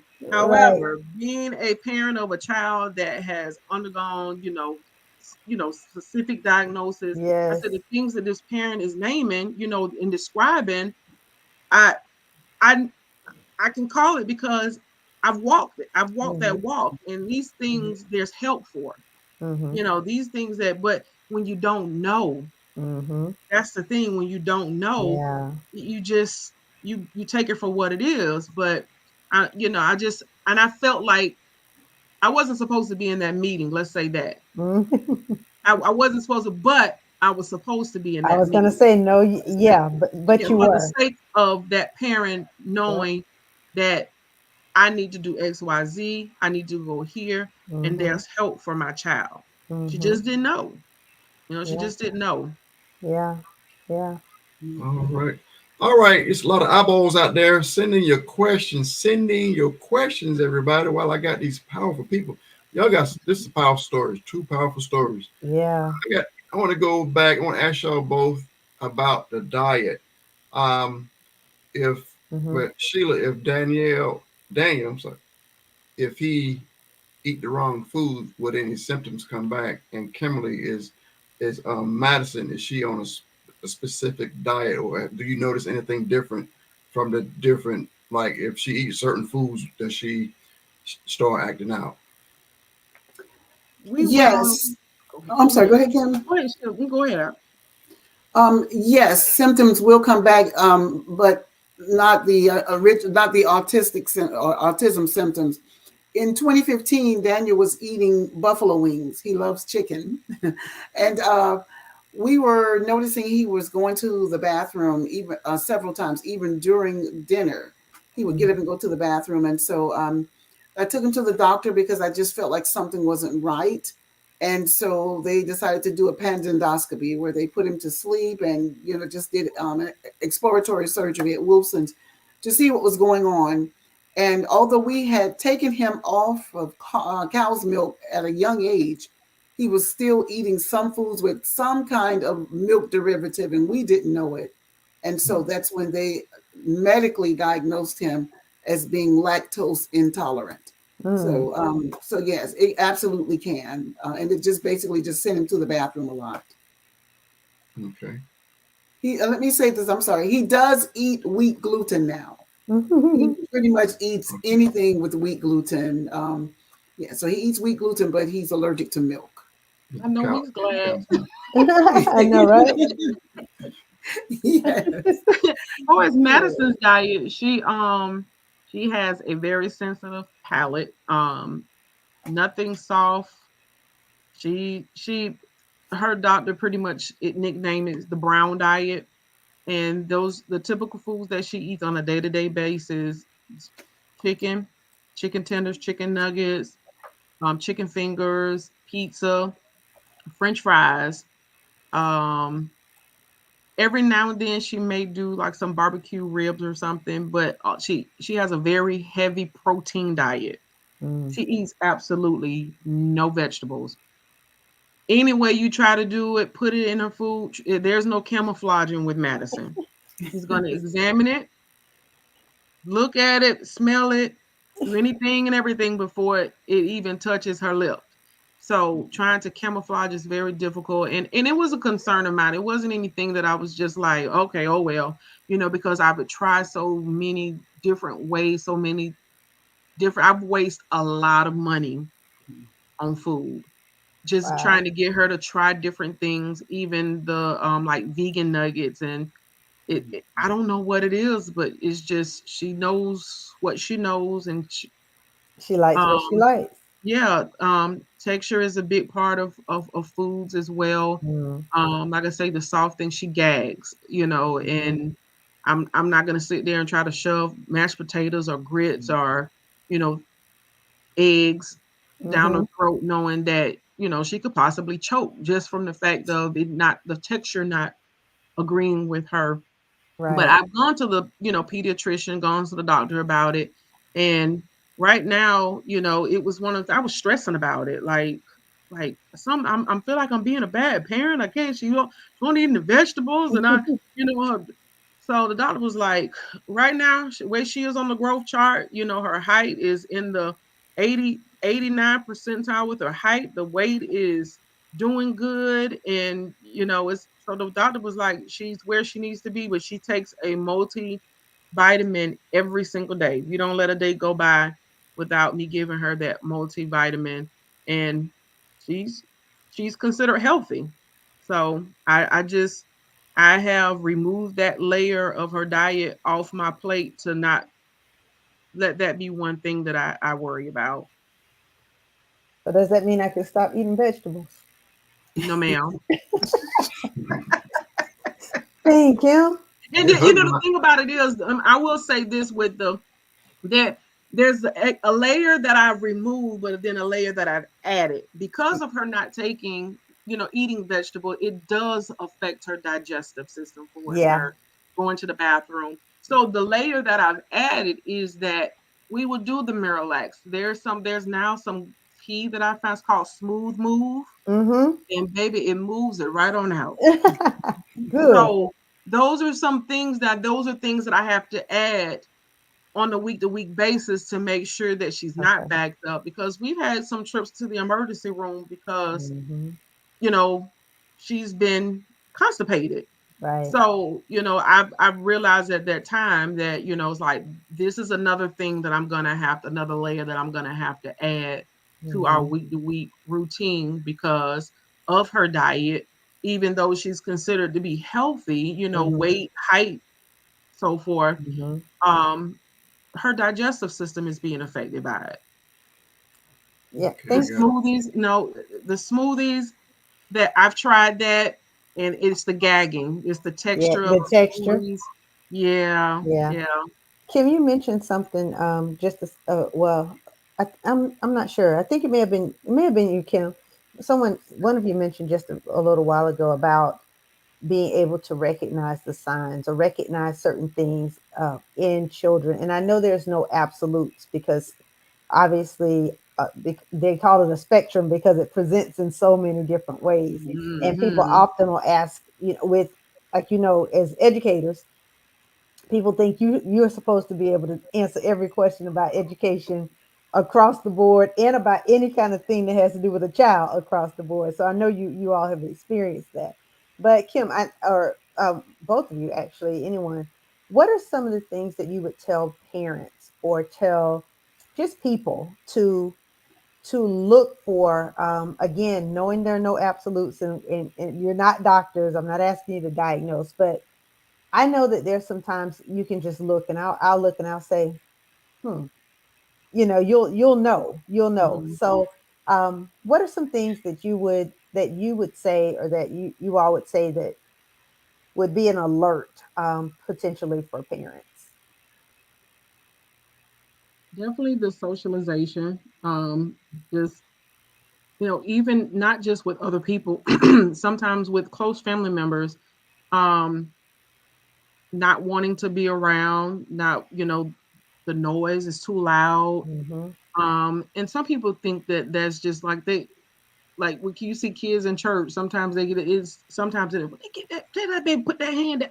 Yeah. There could be some sensitivity there. Mm-hmm. That could be a red flag that the noise is just overbearing and they can't take it. Right. um, Different stemming, whether it be spinning, whether it be Mm-hmm. rocking, Mm-hmm. just flapping, moving something, having to have a particular item. Mm-hmm. They say, oh, that's just a security blanket. Oh, so there, and I can say it can vary. It's just like you said, a range of things that Mm-hmm. could just be red flags. And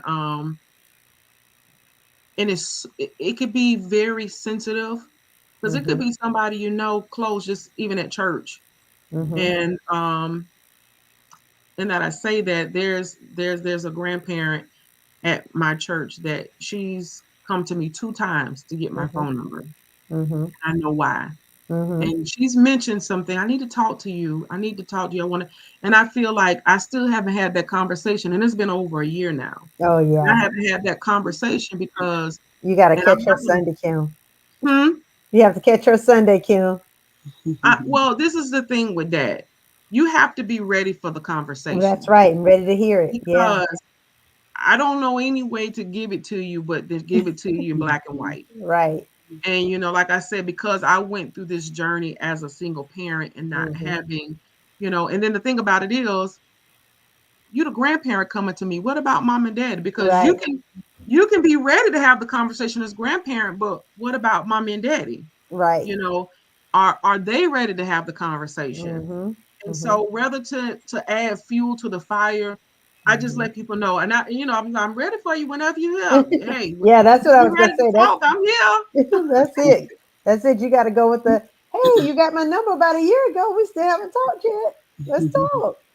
Right. Yeah, So yeah, there's several flags that you can look for, and it's just, oh man, it's a overwhelming amount of red flags that you can identify and see just being out. Like I said, somebody you don't even know, but again, that parent has to be ready to have that conversation. Right. Sheila, what about you? You have anything you can think of? Absolutely. Like Kim said, being out, I'll say just quickly, we were on vacation on spring break at Universal Florida. And just within a few minutes of being in the park, I ran into a family in the long line at the ladies' room and just noticed the daughter's symptoms. And so I just, just gently asked mom, if the child has autism. And she said yes. And so I gave her some information to reach out and contact me because a lot of parents don't have any resources. But one of the things I remember Daniel used to do at home, he had a dinosaur collection. He would take all of his dinosaurs and line them up in one line across the floor, and you couldn't touch them. He was also very content playing alone at home. I mean, the others could be running around him. So kids who like to be alone, we would even go to the park, and he wanted to play by himself. He was okay. And that's just not normal for a child because children want, especially young kids, they want to follow the older kids. And then, of course, a child that does not make eye contact around the age of 2, a child, even younger than that, a child who has not begun to babble, especially at 12 months. That child should be saying something definitely by 12 months. And I know some kids, as I think Kim mentioned, can be developed, just taking their time. Developmentally delayed, yeah. Developmentally delayed, and then the doctor called Daniel spoiled. But I just told him, no, I have 2 others to compare him to. But definitely, though, just normal things that a child should be doing by a certain age, as early as 2 years old, making eye contact, just trying to show some interest of being independent, even if it's something as simple as, trying to take their shoe off or trying to tie their shoestring or untie their shoestring, just little things like that. But a child with autism will do things at home and you won't even know that child is there if you're not paying attention because that child is so quiet. Right. And there's something you mentioned, Sheila, about the babbling. The doctor was so hilarious when we was doing our screening. And I got to the part asking me questions, and he was saying, how often did your baby cry when she was hungry? And I was like, she really didn't cry. And I'm like, she really didn't cry. I was more or less on a schedule with her, and I'm thinking I'm doing the mommy thing, she don't cry because I'm on schedule. He was like, okay. So he's going on. Then he got to the point, he was like, and I know you thought you probably were doing your thing on with your schedule and everything. He says, but do you realize that was signs even then that she was having a problem with communicating? Wow. I said, he was like, you thought you just had a good baby, huh? I did. It opened up I was like, oh my gosh. I'm like, wow, because she just did not cry. And I thought I was just I changed her. She don't cry. You hear parents saying, oh, when she got a wet when she's screaming and hollering. And I'm like, I guess I just changed my baby pampers on time. She didn't do all that, you know. So it was just an eye opener. It was like a aha moment, like, Mm-hmm. oh my gosh. He was like, Mm-hmm. yeah, she was having problems communicating even, as an infant. Mm-hmm. Wow. So that is always staying in my mind. And that's one of the things that, when I'm talking to parents, like new parents, I'm Mm-hmm. saying, yeah, I ask them, and she seem a little fussy. Does she get fussy when she's hungry? I'm Mm-hmm. not, of course, I don't ask them these questions in the sense that, they may have autism, Right. just some things that, you just ask. I typically would ask, Mm-hmm. just to kind of keep tabs with them and say, okay, but that's just something that is always stuck in my mind when we had that conversation. What is your self-care plan or process? Well, how do you take, and this has to be such a heavy weight.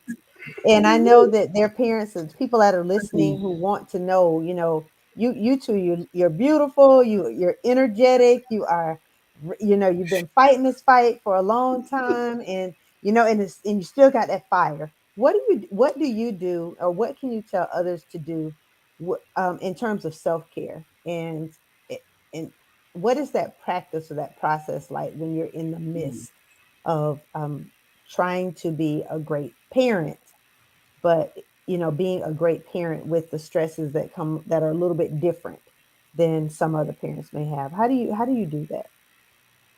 It's definitely a work in progress. Hmm. This was one of the segments we had in our retreat.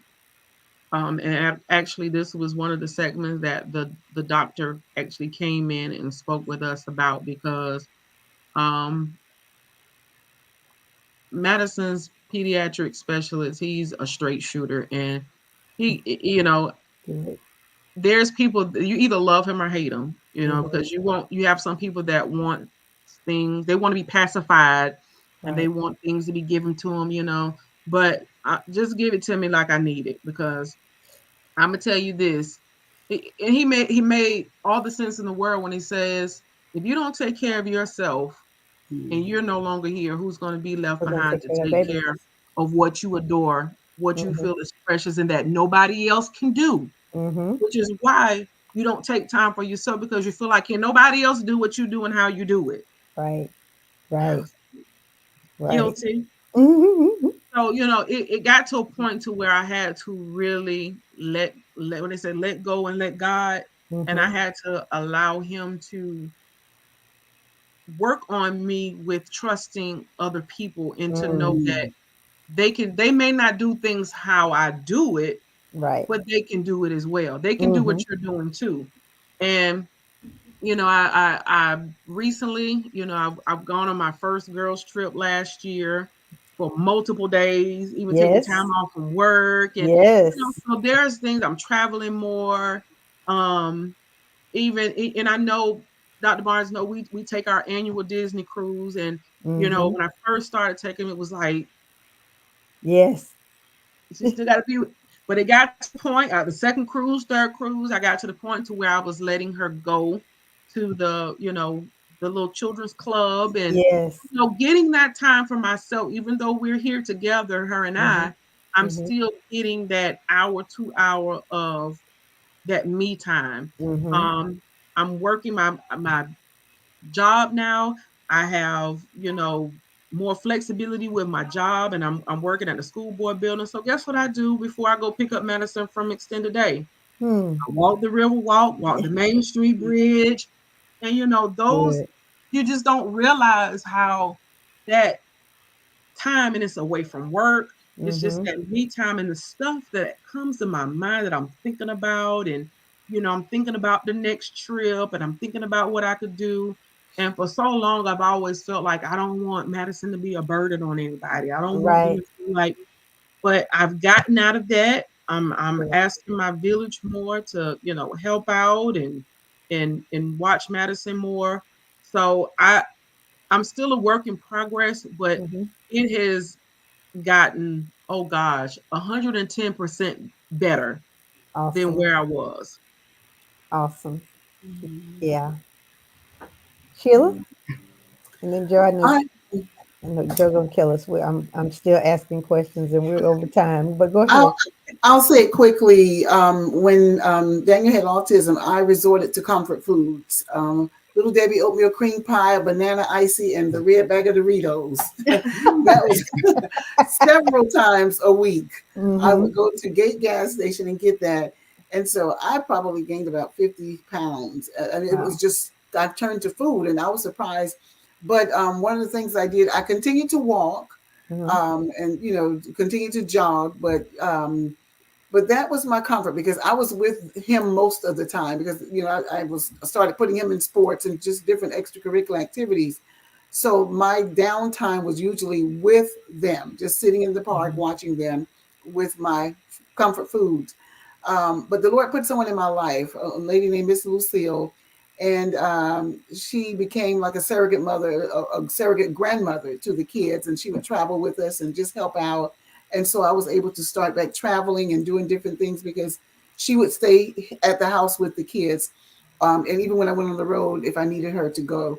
So that was the walking kind of helped me stay in the realm of fitness.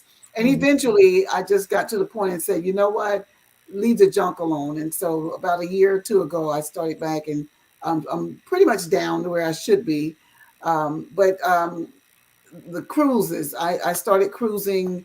I just felt like I had to do that for myself. Mm-hmm. But for the most Good. part, it was the junk food, the walking, and making sure that go on a cruise here and there. Good. Good. Yeah. That and you have to. You Yes. have to. And I asked that question because I need you both to have a process. I need you both to have a plan. I need Yeah. you because not only do the kids need you, but the world needs you.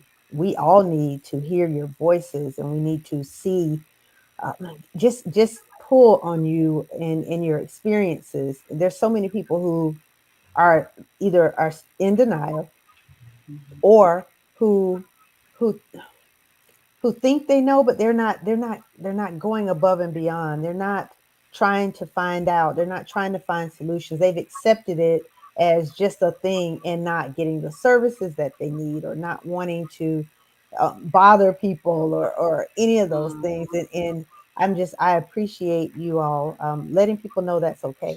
It's okay to it's okay to accept it so that you can do something about it, and it's also okay for you to take care of yourself in the process. So I appreciate you both sharing those tips. Amen. Amen. This has been powerful. All right, let's go here real quick. This autism awareness. We've been talking about two young people here. So, first of all, Miss Madison. Look at All right. Maddie. Let us know a little bit about Hugs for Madison and how people can get in contact with you, ma'am, before we go. We do have website hugsformadison.com, and there is a link on there if you would like to leave your name information there. I can get in contact with you there.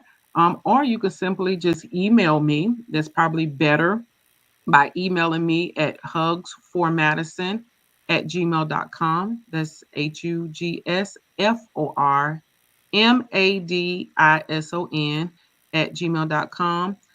For as Facebook, like I say, if you just want like to follow Madison, and my Facebook page is my personal Facebook page. However, it is pretty much centered around Madison.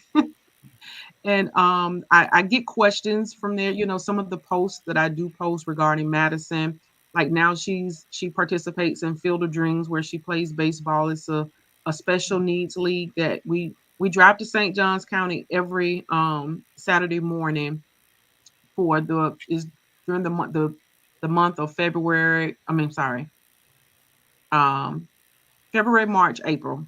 It's like the last weekend in February, all of March, April, and then the first weekend in May. That's how long the season runs. But I get individuals that are inbox me asking me for information. How can my child be a part of this? That's what I'm. That's what I'm here for. Is to you know advocate, provide information to parents that need it. I'm not one of those that like to keep things to myself. You know, Mhm. it's about the kids. You're making sure that they flourish. So yeah, on my Facebook is it's just Kim Copeland. But I do have my Hugs for Madison Facebook page attached to my personal page. So either way, you can find me Hugs for Madison on Facebook or either Kim Copeland. All right. Thank you. And Thank you, Kim. Sheila Thank you Hillis, all.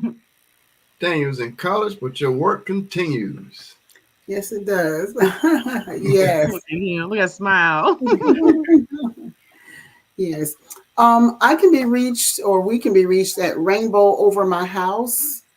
It's on Facebook, also on YouTube, Rainbow Over My House Autism Support. Most of the information on Facebook, most of the information is on Facebook. On YouTube, I have a few videos of him, I think mowing the grass and doing some other things just to see him now. But the book he's holding is the book that his full story, Rainbow Over My House. I even have it. I'm sitting here holding it.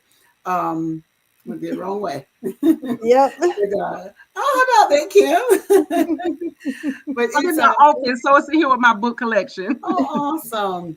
It's his story. And again, I wrote it to just basically let parents know what we went through and as a guide to help them. So, Rainbow Over My House on Facebook as well as YouTube.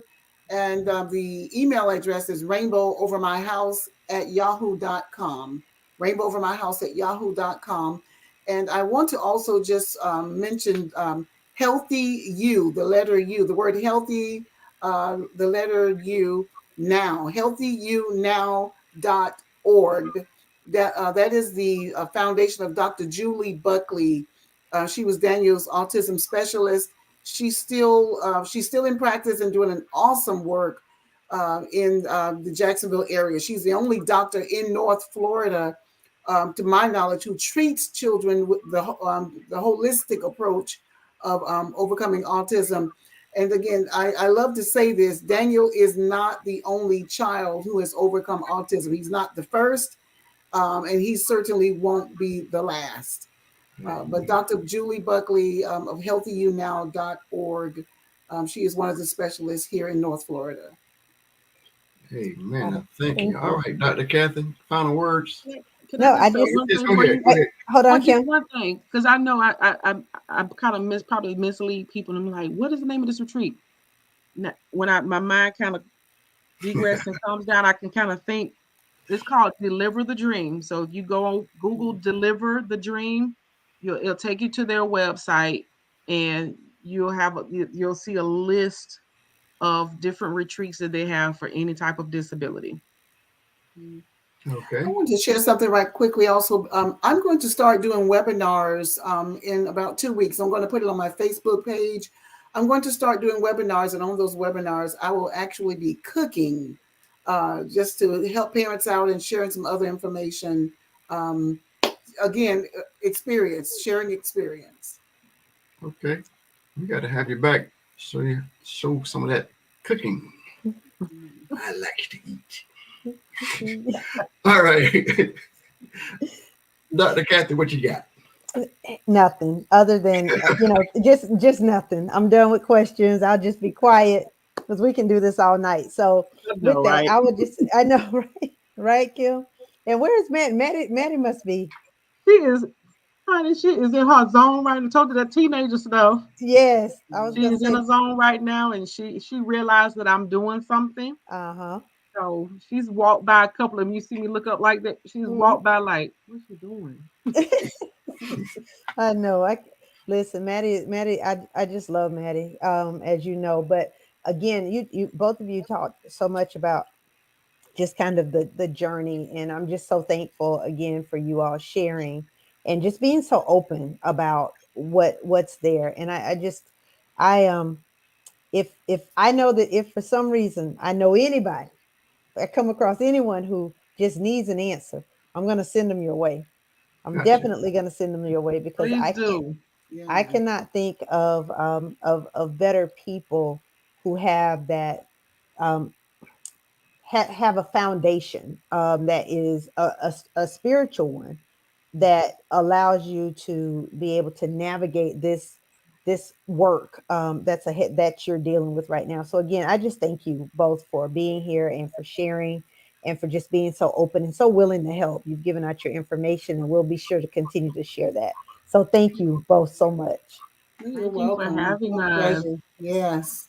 Yes. Yes, I thank y'all, and I think this is the longest show I've had so far.